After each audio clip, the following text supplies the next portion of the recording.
tudo bem? Estava aqui esperando, estava gravando, estava para ligar a musiquinha. Tudo bem com vocês? Como que vocês estão? Parece meu. E aí, como vocês estão? Hoje é dia 1º de setembro, né? O mês de agosto acabou, muitas transformações, né? Passou tão rápido, um furacão em algumas situações, né? Mas estamos aqui transformados e vamos seguindo, né, com a nossa leitura, a gente avançar no nosso processo aqui. Eu estou gostando bastante de ler esse livro. Eu percebo assim que cada semana, cada leitura, algo se apresenta na minha vida, né?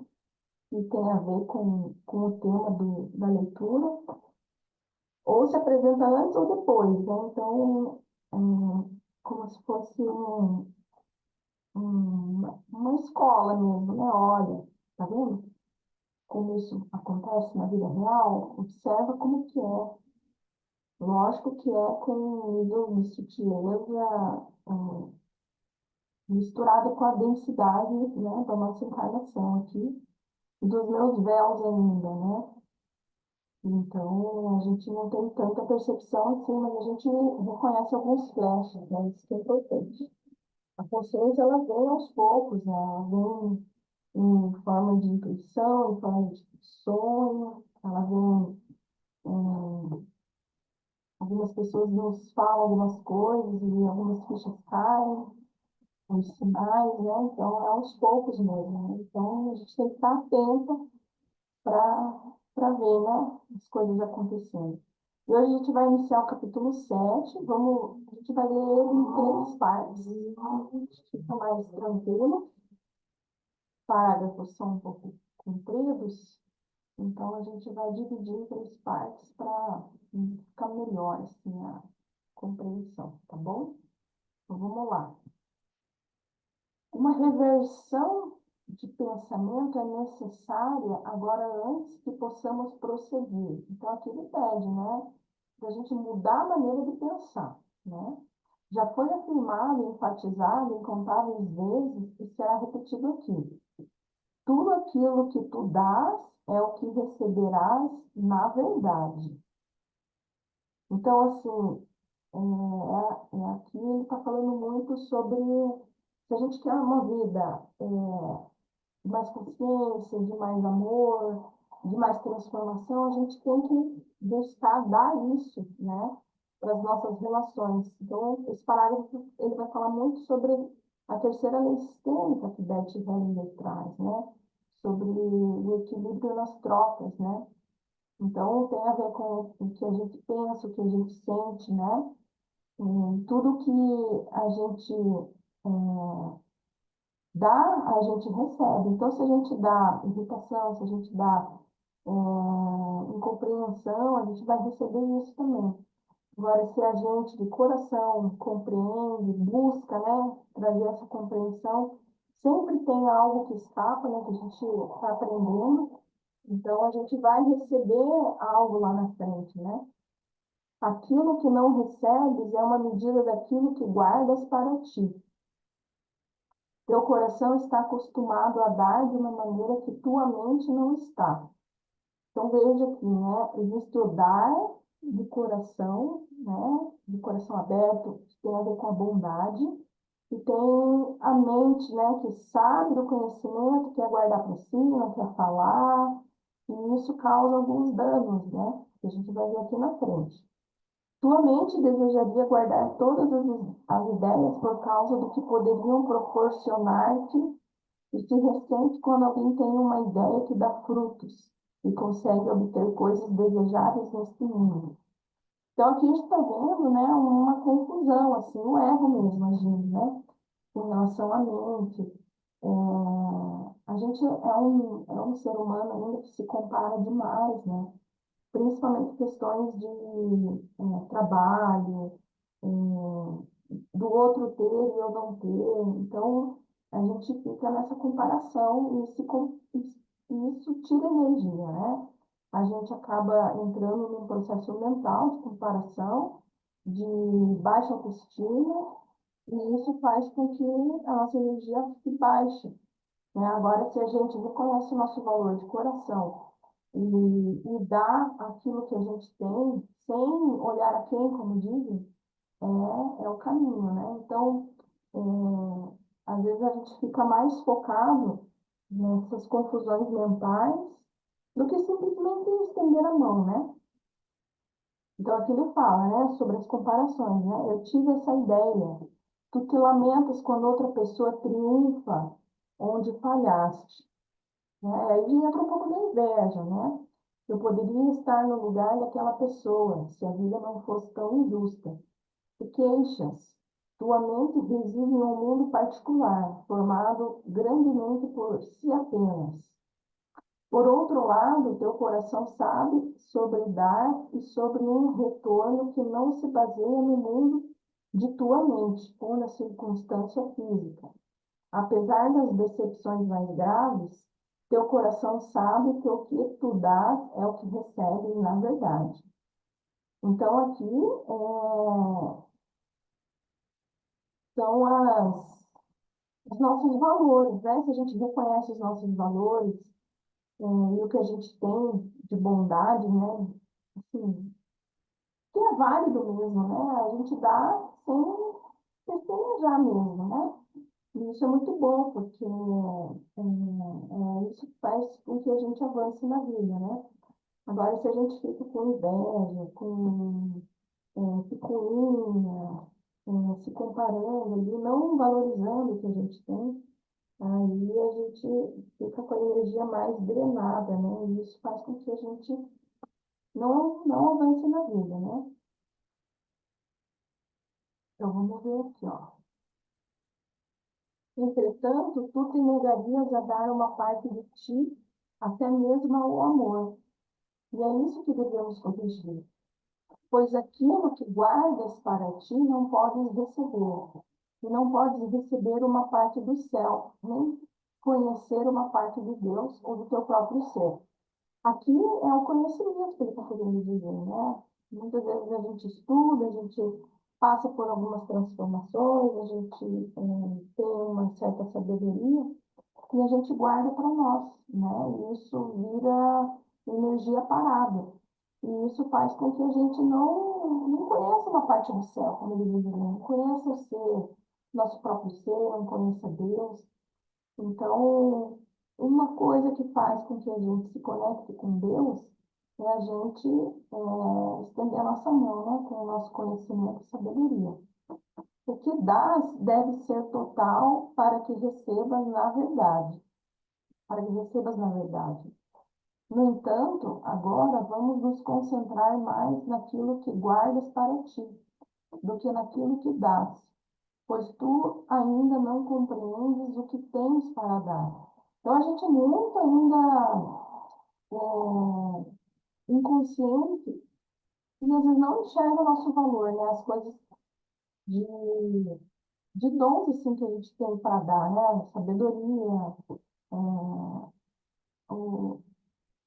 o que a gente vive na vida, né? Se a gente passa por alguma transformação, isso gera frutos, sementes, né? E a gente tem que plantar essas sementes para gerar frutos, né? Entretanto, reconheces o que guardas para ti e podes começar a reconhecer isso em qualquer situação. À medida que a consciência daquilo que guardas para ti começa a despertar em teu coração, começarás a reconhecer aquilo que não dás. E com esse reconhecimento, aquilo que tens para dar.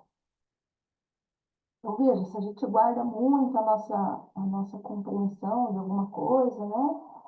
Às vezes a gente tem vontade de fazer certas coisas e tal, mas aí a gente guarda aquilo para nós, né? A gente não quer viver, ou acha que é bobeira, ou a comparação nos tira energia. Então, às vezes tem algo muito novo e essencial, diferente dentro da gente, que a gente pode colocar no mundo, uma ideia, e a gente não tem a validação externa, né? Mas a validação tem que ser interna, né? Tem as nossas. E a gente precisa aprender a fazer isso. Porque, no fundo, às vezes a nossa criança, a nossa infância ali está machucada ainda, e a gente fica esperando uma aprovação dos pais, né? E nem sempre a gente vai ter a aprovação dos pais, né? Às vezes é por conta de uma reprovação que a gente não avança, a gente tem que ultrapassar esses sentimentos, né? E reconhecer o nosso valor. A comparação de uma coisa a outra, uma comparação que busca diferenças as magníficas e atribui nomes distintos para cada coisa, é a base de todo aprendizado do teu mundo. Baseia-se em contrastes e opostos, assim como em separados grupos e espécies. Não apenas cada indivíduo é distinto e separável, mas também são os grupos de indivíduos. Os pedaços de terras, os sistemas e organizações, o mundo natural e o mundo mecanicista, o céu e a terra, o divino e o humano. Então, veja, que ele está falando, né, que às vezes a gente pode entrar num processo de comparação, mas que essa comparação seja de elevação, né, que nos coloque para cima, para frente, né? Se a gente olha para o trabalho de uma pessoa, elogia, vê valor naquilo, é porque isso está dentro da gente também, né? Está dentro de nós. Então, isso faz com que a gente se eleve, né? Então, a gente consegue, nessa terceira dimensão, no mundo que a gente vive, a gente necessita um pouco dessa comparação, né? Mas ela precisa ser positiva, né?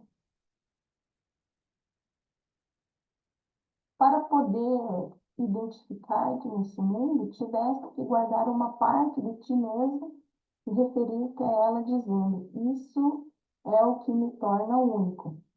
Então, muitas vezes, a gente reconhece nossos dons, nossos talentos, mas a gente tem vergonha de mostrar, ou a gente guarda um pouquinho para nós, né?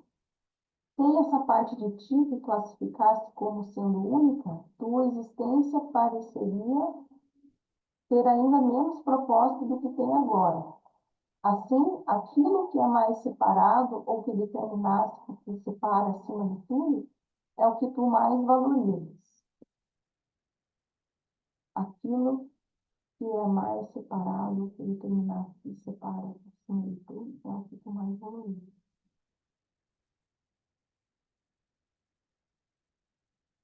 Então, a gente tem que ver os assuntos, assim, que a gente reconhece que talvez nos separa, né, dessa conexão, talvez sejam os assuntos que vão nos conectar mais profundamente, né?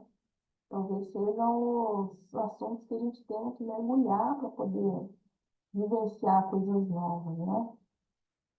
Esse único pensamento constitui, por si só, um sistema de pensamento, pois é o pensamento principal de acordo com o qual vives tua vida. Tu te esforças para manter a ilusão de que o que tu és precisa ser protegido e de que tua proteção depende de manter separada essa parte de ti. Então, aqui ele está falando que a gente separa, a, a gente tem uma maneira de se colocar no mundo, né? Que a gente demonstra com o nosso jeito de ser, né? A nossa maneira como a gente se veste, como a gente conversa, mas lá dentro, a gente sabe um pouco, né, do nosso valor, da nossa essência, e a gente acha que é separado disso, né? Então, é isso que ele está querendo dizer aqui. Assim como o amor te mantém fora deste mundo, esse pensamento também pode ser usado, pois reconhece que tu estás tão à parte desse mundo quanto o amor. Mesmo que as duras realidades do mundo possam apropriar-se de teu corpo, e teu tempo, não permites que o mundo se aproprie dessa parte de ti, que colocaste à parte. Essa parte é mantida em teu coração, e é com essa parte que trabalharemos agora. Então, tem uma semente lá dentro do nosso coração, né? Que é uma parte muito individual, muito essencial, e às vezes nós acessamos poucas vezes, né? Por conta dessa proteção que a gente tem que ter, por exemplo, para encarar a vida, né? Tem a ver com os nossos traumas, os nossos os nossos dedos, né? Então, é por aí que ele está querendo dizer.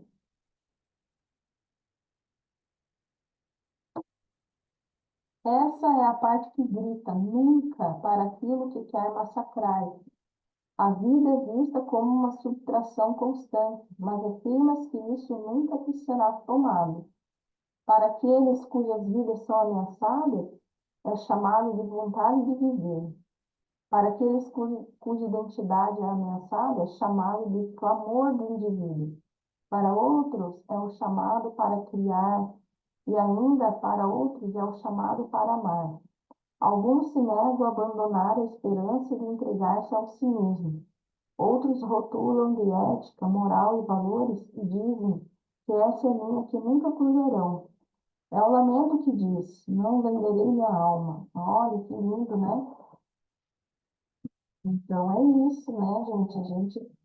A gente tem um lugar, tem algo dentro da gente que nunca vai morrer, assim, e é esse que é o chamado da vida, né?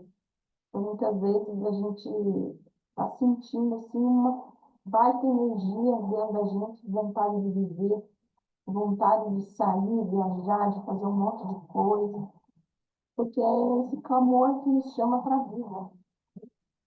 Então, a chama da vida, né? Regozija-te por existir algo nesse mundo com que tu não barganharias, algo que consideras sacrossanto. Trata-se de teu ser. No entanto, esse ser que tanto amas, que nunca o deixarias, é precisamente aquilo que deves disponibilizar-te a dar livremente. Esse é o único ser que detém a luz de quem tu és, na verdade. O ser que ainda que está unido ao Cristo em ti. Olha que bonito. Então tem a ver com um pouco da nossa liberdade, mas é uma liberdade da gente se empoderar disso e as, escolher as nossas decisões baseadas nessa força, né? Nessa conexão. É a esse ser que esse chamado é direcionado. Deixa-o ser ouvido e mantido em teu coração. Mantém-nos alegremente junto àquilo que já ocupa teu coração. O amor que colocaste à parte e a parte de ti que não abandonarias. Conforme aprendes que o que tu dás é o que receberás na verdade. Verás que aquele que habita em teu coração é o único digno de tua entrega e o único que desejarias receber. Voltemos agora ao que guardarias para ti e vejamos os efeitos que isso tem sobre ti e sobre o mundo, que parece manter-te separado. Essa é, de fato, a primeira e mais genérica lição sobre aquilo que guardas para ti. O mundo não te mantém separado. Tu te mantens separado do mundo. É isso que tornou o mundo o que ele é. Aquilo que guardas para ti permite que a ilusão governe e que a verdade seja trancada em um cofre tão impenetrável e guardado por tanto tempo que pensaste que a havia esquecido. Não reconhecia-se que esse cofre teu próprio coração, ou que a verdade é o que escolheste manter a salvo e separado ali. Quando acreditares que isso é assim, e que aquilo que dás receberás na verdade, irás encarar as portas desse abrigo de segurança, e toda a alegria que mantiveste a parte de ti retornará. Um vento poderoso varrerá teu coração e provocará uma grande troca, e todo o amor que negaste ao mundo será liberado. Fluirá em todas as direções, não deixando nenhum canto do universo intocado. Em um instante, o Eterno irá pairar sobre ti. A morte será um sonho no momento em que o vento da vida, reunido consigo mesmo, sopre nas direções que estão além da direção e respire o hálito da vida de volta àquilo que esteve por tanto tempo trancado. Depois disso, uma brisa gentil chegará para nunca deixar à medida que a vida respira em unidade. Muito bonito isso, né? É a gente reconhecendo, assim, que em algumas situações a gente está preso, a gente não está vivendo a nossa vida. E aí a gente vai ouvindo esse chamado no coração e uma hora a gente ouve, né? E a gente vai, né?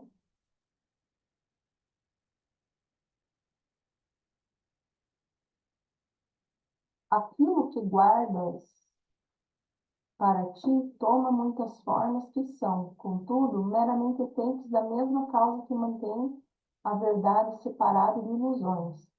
Aonde a verdade vem, a ilusão desaparece. A verdade não precisa de tua proteção, pois quando trazida as ilusões, brilha sua luz na escuridão, fazendo-a desaparecer.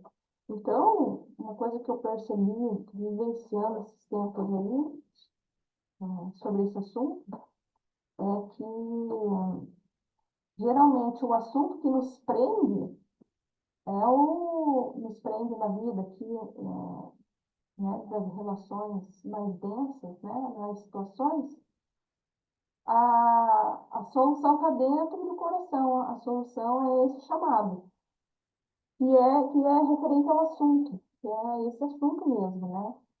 Então é muito bacana, porque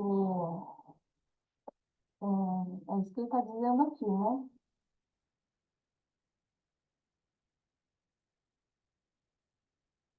Então, o mundo externo, ele vai trazer situações para a gente lembrar disso que está dentro da gente, né?